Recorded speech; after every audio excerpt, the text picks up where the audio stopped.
எதுக்கு அந்த பிள்ளை போட்டு அடிக்கிறீங்க? என்ன உன் மேல கை வச்சானா? இல்ல இல்ல அப்புறம் உன் பாக்கெட்ல கை வச்சானா? ஏன் உங்க அக்கா மேல கை வச்சானா? இல்ல அப்புறம் என்ன மாதிரி போட்டு அடிக்க கால்ல அடிச்சு அடிக்கிறீங்களா? போர் அடிக்குதுல.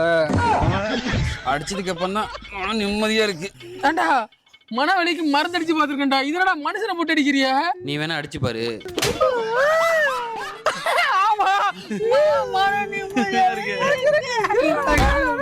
கூப்பிட்டு போ போ யாரா போடா கூட்ட. என்ன அண்ணனை கூட்டி வரஞ்சிட்டா அண்ணா குஞ்ச கூட்டிட்டு வரான். ஆத்தாடி என்ன மூக்க பலூன் மட்டும் 300 பலூன் கட்டலாம் போல. ஏதோ மன நிம்மதிக்கு உன் தம்பியை ஒரு அடி அடிச்சேன்னு நீலாம் அடிச்சா நான் மொத்தமா மண்ணுக்குள்ள போயிருவேனே. விட்டுருனே.